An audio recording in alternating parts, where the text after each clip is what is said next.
ठीक है, good evening दोस्तों। हमने स्टार्ट कर मॉर्निंग में जो हम कर रहे थे उसी को कंटिन्यू करेंगे। देखो जी, इसका नाम था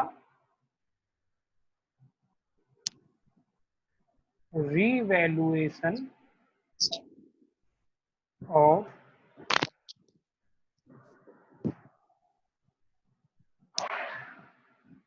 assets and reassessment of liabilities। क्या क्या हमने पढ़ लिया मैं बता देता हूँ।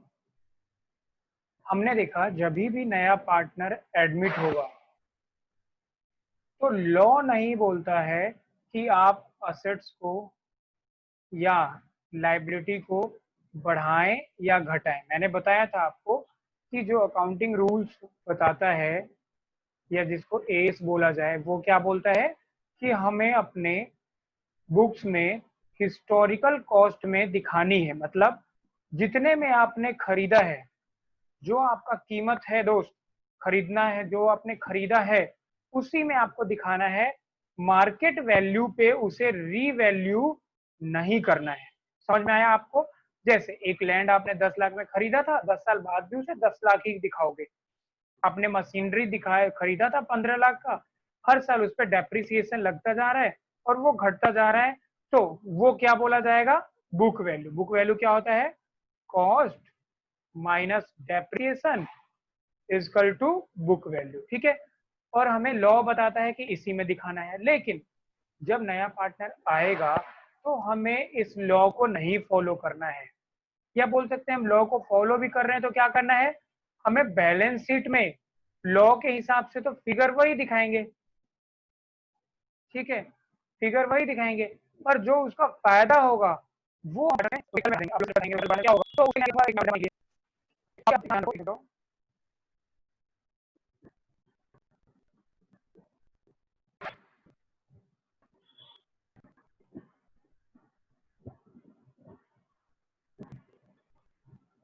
देखिए, अभी बस आपको याद रखना है इतना, एक सेकंड रुकिए, इसको एडमिट कर लो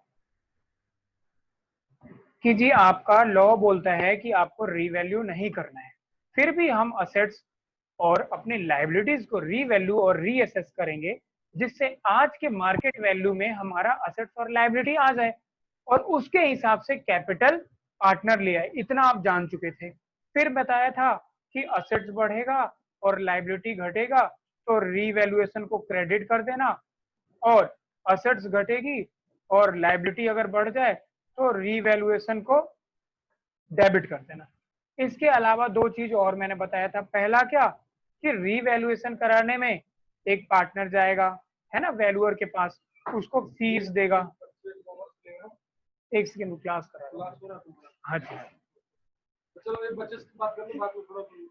ठीक है ठीक है, इनसे बात करवा दो ज्ञानेश सर से, तो अभी करा लेते हैं, उसका एडमिशन कर लो। ठीक है,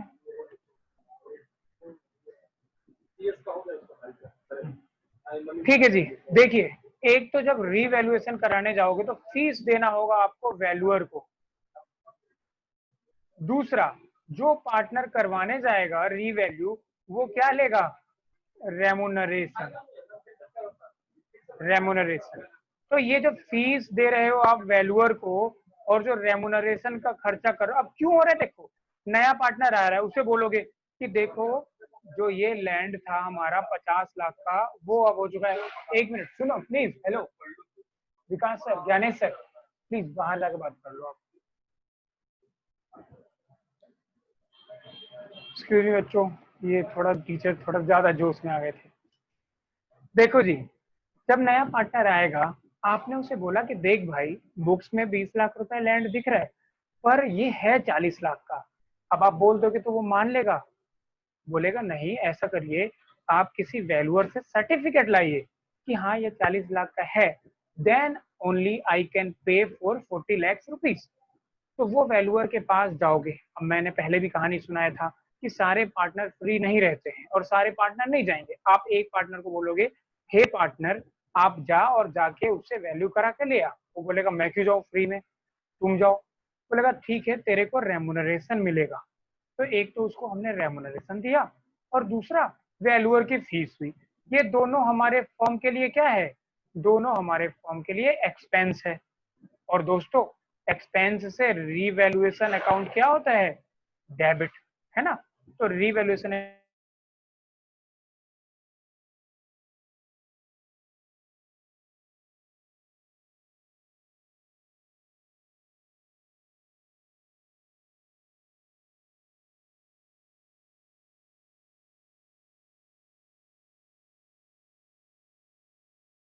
सर आवाज नहीं आ रही।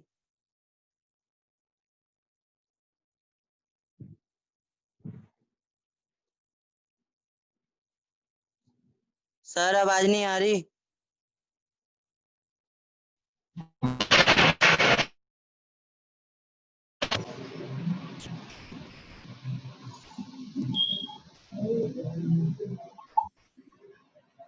अच्छा बच्चों, अब ना लैपटॉप से आवाज जाएगी आपकी तरफ, क्योंकि ये ब्लूटूथ का ना बैटरी अभी खत्म हो गया है। क्लासेस हुई ना ज्यादा, तो इसलिए ये खत्म हो गया। मैं चार्ज पे लगा दूंगा।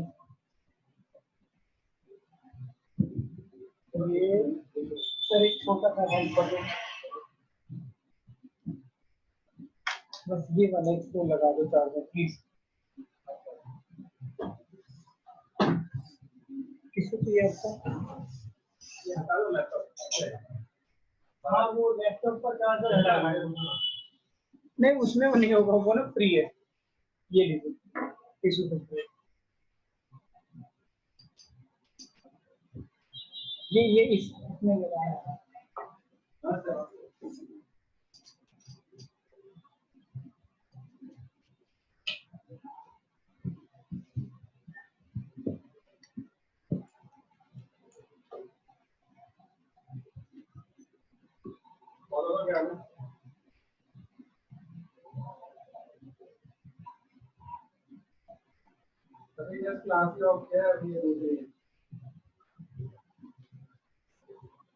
ठीक है जी, अब करते हैं। देखो जी, ये जो आपने फीस दिया वो आपने रिवैल्यूएशन अकाउंट में कैश के नाम से डेबिट कर दिया, ठीक है।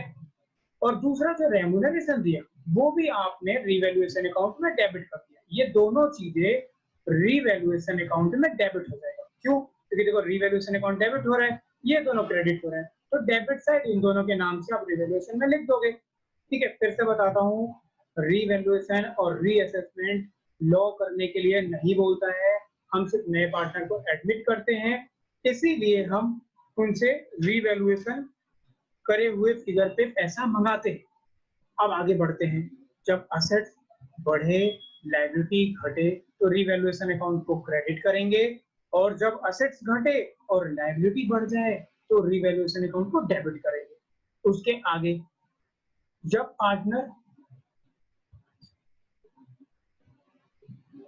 पार्टनर रीवैल्यू करवाने जाएगा तो वैल्यूअर को फीस देगा और उसको रेमुनरेशन मिलेगा। ये दोनों भी खर्चा है और उसकी जनरल एंट्री करेंगे revaluation account debit to remuneration account और टू कैश अकाउंट।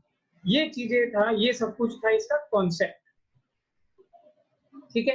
अब रीवैल्यूएशन में हमें क्या सीखना है, एक तो जनरल एंट्री, और पहला दूसरा सीखना है रीवैल्यूएशन अकाउंट बनाना, ठीक है। आज की क्लास में हम क्या सीखेंगे, रीवैल्यूएशन की जनरल एंट्री, और दूसरा अकाउंट बनाना नहीं सीखेंगे, और मेमोरेंडम रीवैल्यूएशन अकाउंट बनाना भी नहीं सीखेंगे, ये हम अगली क्लास में करेंगे। लेकिन एक चीज सीखेंगे जिसे बोलेंगे हम रिजर्व एंड सरप्लस का एडजस्टमेंट। तो फाइनली अभी हमें दो टॉपिक करना है, एक रिवैल्यूएशन की जनरल एंट्री और दूसरी रिजर्व एंड सरप्लस का ट्रीटमेंट, ठीक है। तो जैसे ही हम ये दोनों कर लेंगे तो हमें इस चैप्टर में 4 टॉपिक रहेगा, एक रिवैल्यूएशन अकाउंट बनाना, दूसरा मेमोरेंडम रिवैल्यूएशन बनाना, और होगा। चलिए एक बहुत ही अच्छा क्वेश्चन है, इसे मैंने ढूंढा है, पेज नंबर 5.32, 5.32, पेज नंबर 5.32 पे इलस्ट्रेशन नंबर है 38। ठीक है जी, आप लोगों में नई किताब जिनके पास होगा उन पे होगा 36। ठीक है, एक बार आप ये निकालो जल्दी से।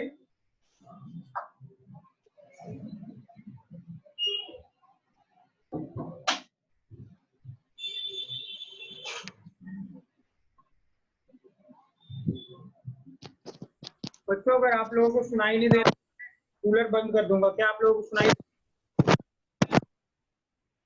Hello hello. Yes sir. हाँ ठीक है, फिर यस सर, सुनाई दे रहा है। बंद करने पे ना बहुत गर्मी लगेगी। वो मेरी गलती है, मैंने ना ईयरफोन चार्ज में नहीं लगाया, इस चक्कर में ना वो खत्म हो गई उसकी बैटरी। पता नहीं चलता ना, वो इंडिकेट नहीं करता है कि उसकी बैटरी कितने % है। मोबाइल फोन में तो दिखाता है। अच्छा बताइए मुझे, आप लोगों का इलस्ट्रेशन 38 या 30 पर जो भी है वो मिल गया। मैं पहली लाइन पढ़ता हूँ। 5 journal god following transaction on admission of Z as a part yes sir mill journal of. Yes sir. Yes sir 36 है। कौन सा है 36 आप लोगों में, कौन सा है? 36 36 सर। तो हम दोस्त करेंगे, किसकी बुक्स में करना है? लिखेंगे journal entry in the books of X Y और जेड, क्योंकि जेड भी नया पार्टनर आ चुका है तो हम जेड भी लिख सकते हैं। अब सबसे पहले हमारा फॉर्मेट क्या होता है? डेट, फिर होता है पर्टिकुलर, फिर होता है लेजर फोलियो, फिर होता है डेबिट अमाउंट और फिर होता है credit amount.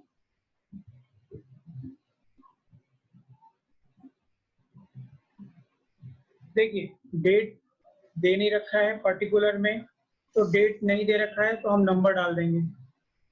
The value of furniture is to be increased by 10,000 rupees. अब इस क्वेश्चन को कराने से पहले मैं बता देना चाहता हूँ कि इस क्वेश्चन का इंपॉर्टेंस क्यों है।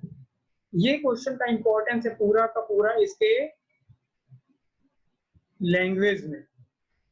मतलब ये कोई टेक्निकल क्वेश्चन नहीं है, अकाउंट्स का टेक्निकल क्वेश्चन ये नहीं है, पर इसका जो लैंग्वेज है ना, वो पढ़ने पे बहुत बच्चे हो सकता है क्वेश्चन को गलत भी कर दें।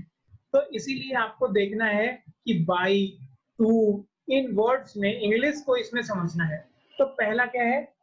The value of furniture is to be increase by 10,000। इसको हिंदी में बोलते हैं फर्नीचर की वैल्यू 10,000 रुपए से बढ़ा दी गई है। तो फर्नीचर कितने से बढ़ा? 10,000 रुपए से। तो हम क्या लिखेंगे? Furniture account debit to revaluation account, और इसमें अमाउंट कितना हो जाएगा? 10,000 और 10,000। नरेशन क्या लिखेंगे? बीइंग फर्नीचर रीवैल्यू, और इसके नीचे एक ऐसे लकीर लगा दोगे। अब हम दूसरी जनरल एंट्री करेंगे। The value of furniture is to be increased to 40,000। समझिए दोस्तों, the value of furniture is to be increased to 40,000। इसका हिंदी क्या होता है? फर्नीचर की वैल्यू 40,000 रुपए तक कर दिया गया है। बाई मतलब 10,000 से, और टू मतलब यहां तक कर दिया गया है, 40,000 रुपए तक कर दिया गया है। तो भाई ये था कितने का? देखते हैं। Book value of furniture 20,000। Books में 20,000 का फर्नीचर था, इसको बढ़ा के 40,000 रुपए कर दिया गया है। तो कितने से बढ़ा? दो अंकुर बताओ, कितने से बढ़ा? 20,000। बहुत। 20,000। Furniture account debit to revaluation account. अच्छा, इसमें नरेशन क्या डालेंगे दोस्त? Being furniture revalued, same narration. आगे पढ़ते हैं। The value of furniture has to be brought up to 120% of its book value. ठीक है। बुक वैल्यू है दोस्त 50,000 रुपए। अब ध्यान से देखिए, 50,000 रुपए है, इसको हमें 120 करना है। जो भी दिया होता है ये कितना है 100, और इसे हमें करना है 120। तो 50,000 मल्टीप्लाइड बाई 120 डिवाइड बाई 100। तो ये काट दो दोस्त, ठीक है, 2 जीरो से इसको 1 से 7 लाख। 1 काटो, 12 पचे 60 और इस पे 3 जीरो, 60,000 हो गया। किताबों में 50,000 लिखा हुआ था, हो गया 60,000। तो कितने से बढ़ गया 10,000 से। Furniture account debit.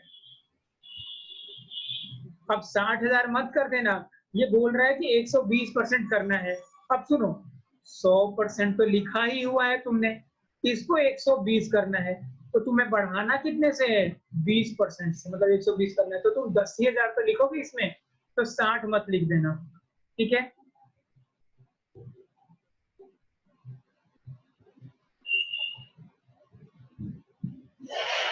चलिए फोर्थ पढ़ते हैं दोस्तों। Stock is under valued by 10%। Book value of stock 18,000 रुपए। किताबों में हमने 18,000 रुपए लिखा हुआ है और ये 10% से कम लिखा हुआ है। मतलब अगर कोई वस्तु 100 होती है तो उसको आपने 10 से कम लिखा हुआ है, तो मतलब ये आपने कितना लिखा हुआ है इसको 90। आपने इसको 90 लिखा हुआ है, ठीक है, और ये तो गलत है, अंडर वैल्यू किया हुआ है, हमें इसे 100 तो करना पड़ेगा। तो हम क्या करेंगे 18,000 multiplied by 100 divide by 90। 1 zero से 1 जीरो काट दो और ये आ गया दोस्त 2, ठीक है।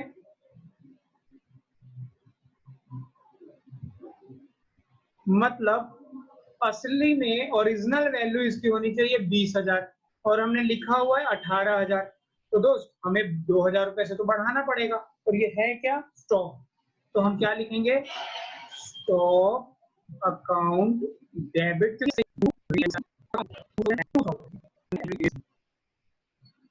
Stock is over valued by 10%। Book value of stock is 22,000। किताबों में आपने एक वस्तु की कीमत 22,000 लिखी हुई है, जिसको आपने 10,000 से बढ़ा के लिखा हुआ है। इसका मतलब आपने कितना लिखा हुआ है इसको 110%। पर दोस्त ये होना कितना चाहिए 100%। तो इसको निकालो 100, 22,000 तो हमें चाहिए 100, लेकिन ये है 110। तो काटते हैं 1 जीरो से 1 जीरो,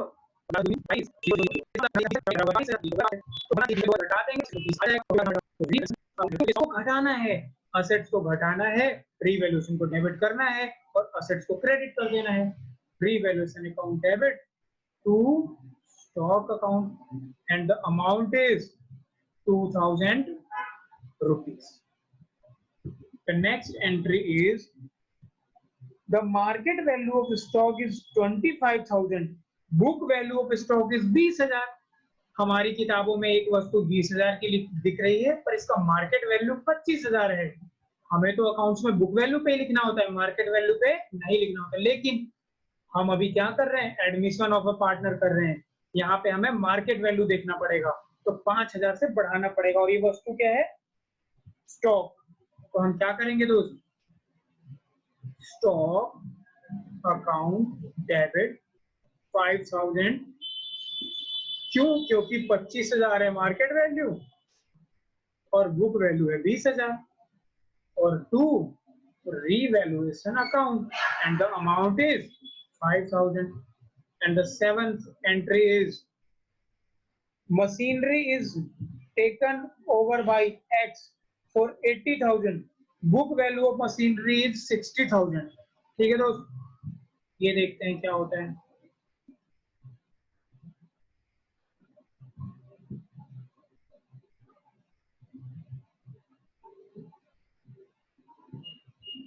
बुक वैल्यू है 60,000 रुपए और इसको एक्स ले रहा है 80,000 रुपए में।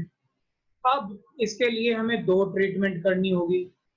बताइए 60,000 की चीज कोई 80,000 में ले रहा है तो फायदा हो गया कितने का, 20,000 से हमारा असेट्स बढ़ गया तो रीवैल्यूएशन क्रेडिट हो जाएगा।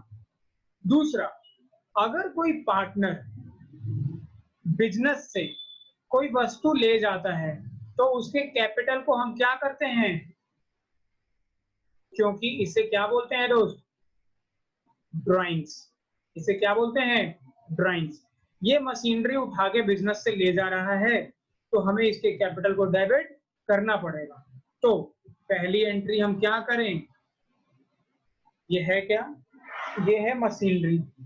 तो machinery account debit to revaluation account and the amount is 20,000 क्योंकि 20,000 से we have to increase it and the second entry will be X capital account debit to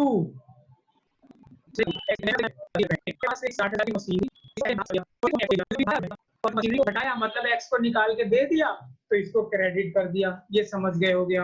अब मशीनरी को 20,000 बढ़ाने से फायदा हुआ तो रीवैल्यूएशन को क्रेडिट कर दिया, और 80,000 में जो मशीनरी वो ले गया एक्स तो वो उसके लिए ड्राइंग्स है तो उसके कैपिटल को डेबिट कर दिया।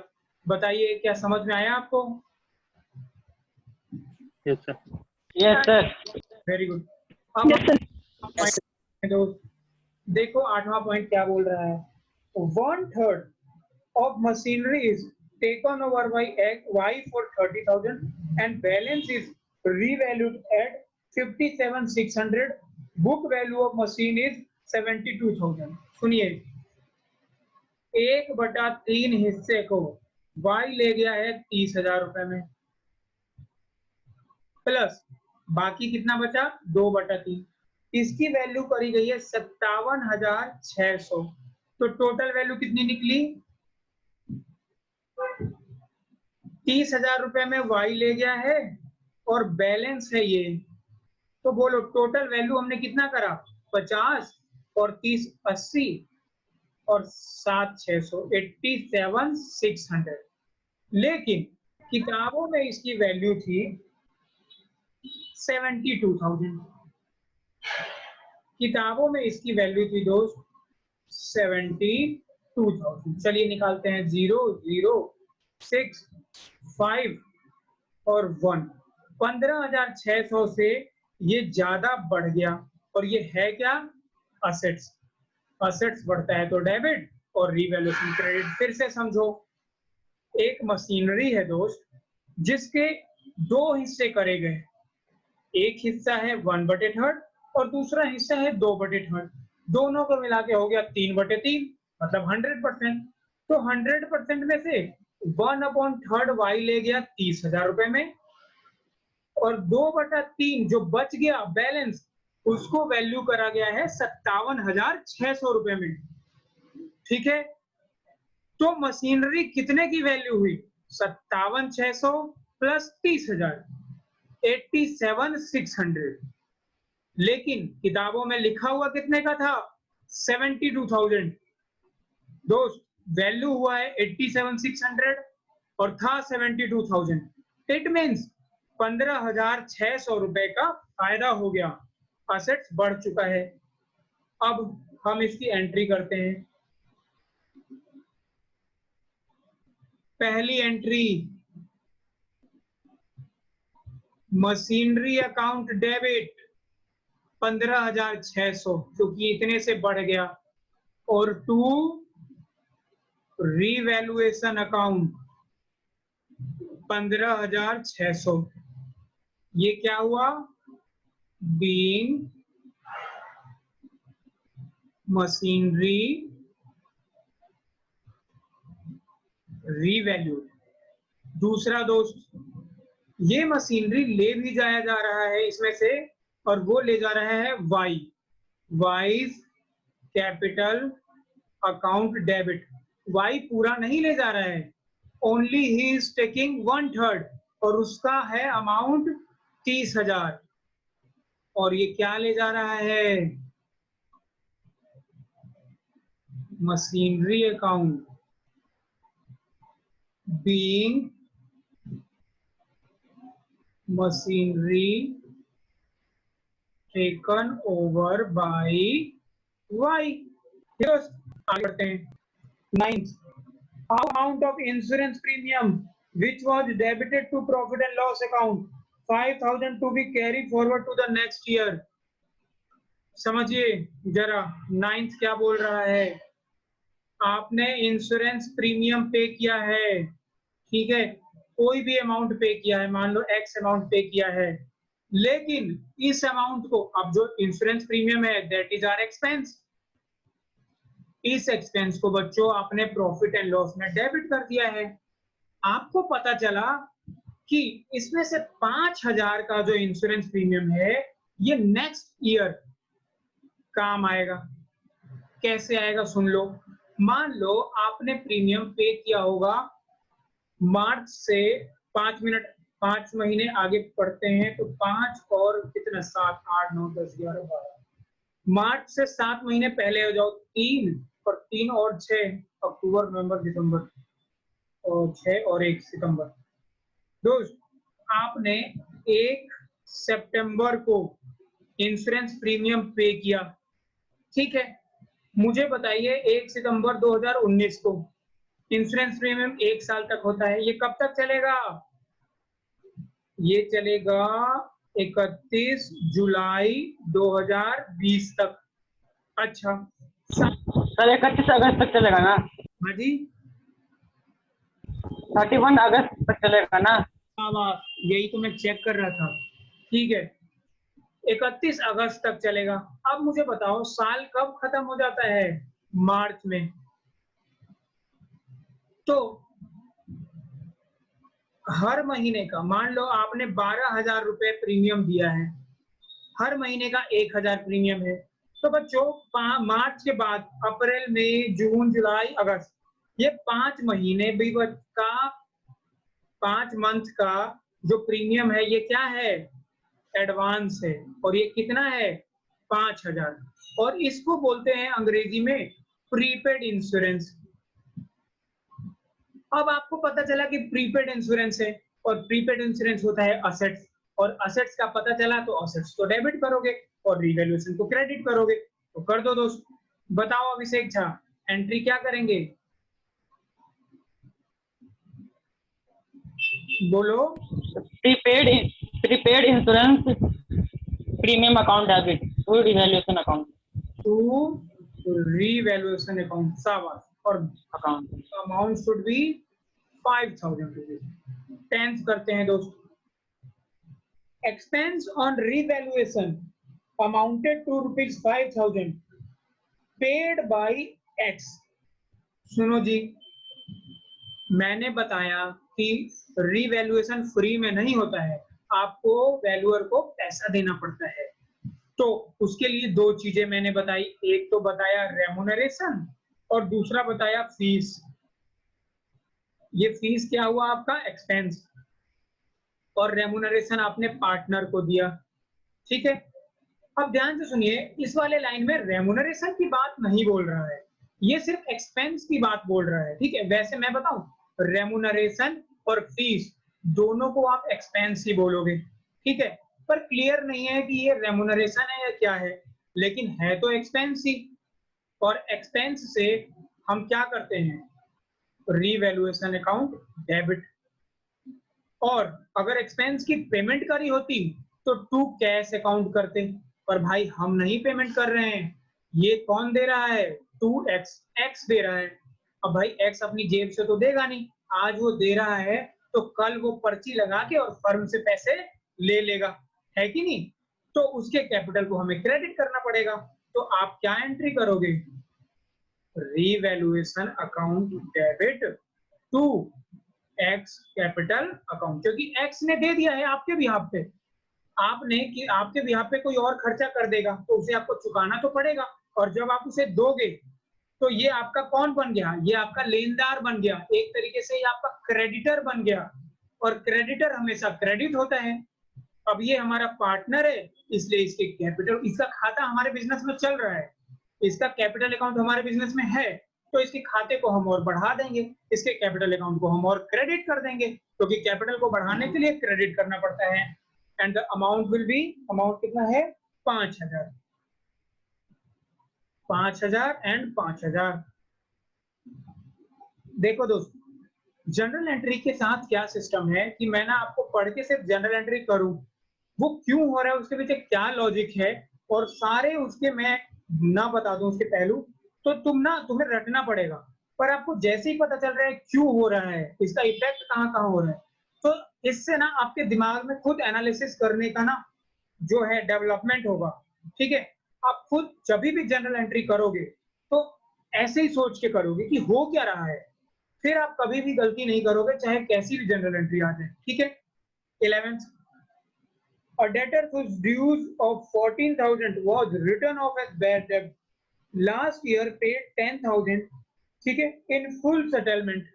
सुनो मेरी बात, 11th क्लास में भी ये था जनरल एंट्री कि अगर कोई बैड डेब्ट्स हो जाता है और उससे पैसा आता है, तो पैसा आया, बैड डेब्ट्स हो गया, जो लौटता है तो उसको बोलते हैं बैड डेब्ट रिकवर।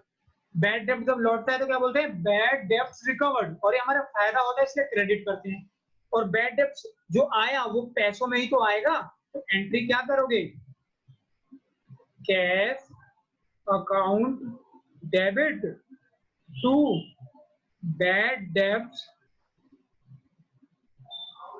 Recovered account. देखो बैड डेब्ट सब 15,000 रुपए का, सॉरी 14,000 रुपए का, 14,000 रुपए तो हमने ऑलरेडी डेबिट कर दिया होगा, समझिए 14,000 हमने ऑलरेडी डेबिट कर दिया है, तो उसकी हमें कोई ट्रीटमेंट नहीं कर। इस साल नया क्या हो रहा है, 10,000 रुपए मिल रहे हैं हमें बैड डेब्ट रिकवरी के नाम पे।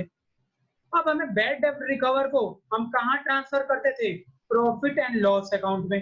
अब दोस्त हम यहाँ पे प्रॉफिट एंड लॉस का काम किससे कर रहे हैं, रिवैल्यूएशन अकाउंट से, तो कर दो। बताइए ये फायदा हुआ है, तो इससे प्रॉफिट एंड लॉस क्रेडिट होता या डेबिट होता, बोलो। क्रेडिट क्रेडिट भी क्रेडिट हो जाएगा, और एंट्री क्या हो जाएगी, ये तो पहली एंट्री हो गई, और दूसरी एंट्री हो जाएगी बैड डेब्ट recovered account debit to revaluation account, और ये अमाउंट कितना है 10,000। तो देखो जी, बैड डेब्ट रिकवर क्रेडिट हो गया और यहाँ डेबिट हो गया, बैड डेब्ट रिकवर खत्म हो गया, रिवैल्यूएशन अकाउंट का हमें क्रेडिट बैलेंस 10,000 रुपए रह जाएगा, और कैश आपका 10,000 से बढ़ जाएगा। ये इसका इफेक्ट हुआ, क्या समझ पाए आप?